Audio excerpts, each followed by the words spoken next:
All right, good day, hi, and welcome. Okay, before you buy a camera and stuff like that, one thing you want to do is put enough of a budget aside to buy good lenses.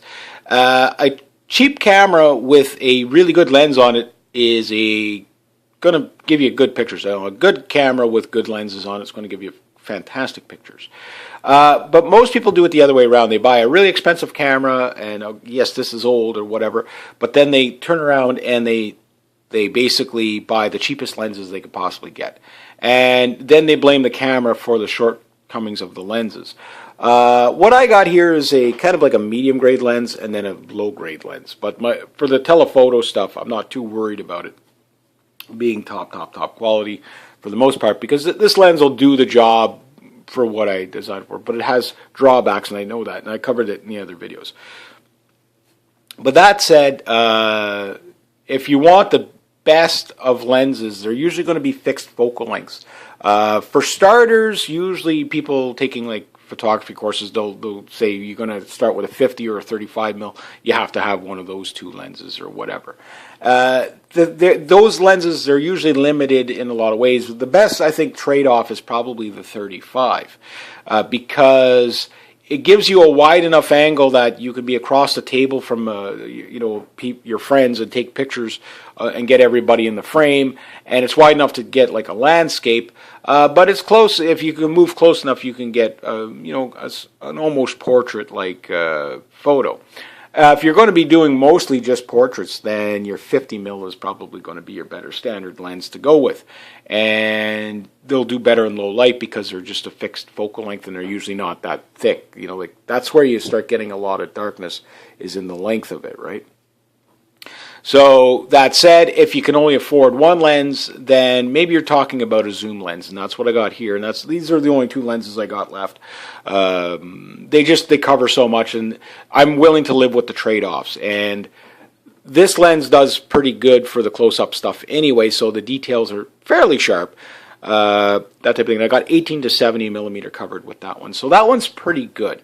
And it was a medium quality lens, so. The other thing too is you end up buying, like, for example, this lens I got for 100 and some odd bucks used. I bought it the same day I bought this camera. So I made sure that I had a lot of focal length.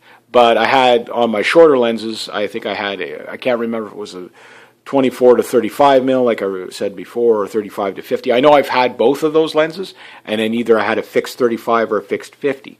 And whichever fixed lens I had, the reason why I got rid of it, even though they were all used lenses, they weren't bad lenses, except for one of them, I think it was the 35 or the 50 mil, whichever, the single focal length lens I had a blemish in it, and it was showing up in the photos.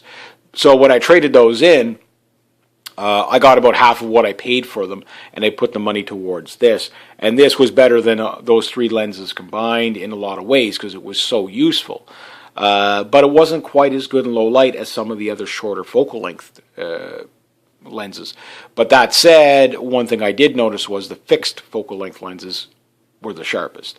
So buy more lens, buy less camera.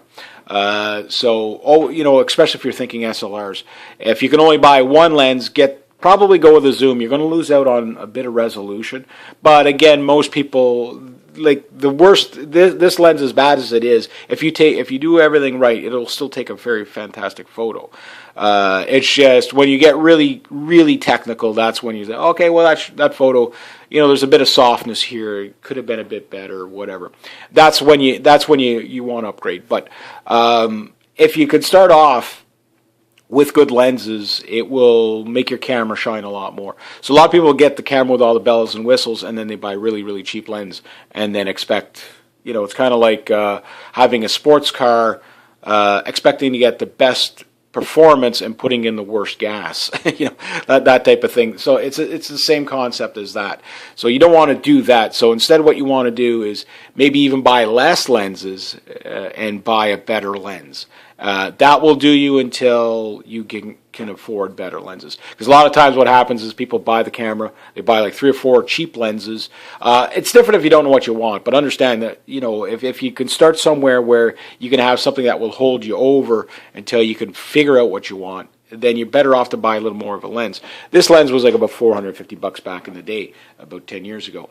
excellent lens and a great starter lens, 18 to 70 mil. But anyway, I just thought I'd bring that one up.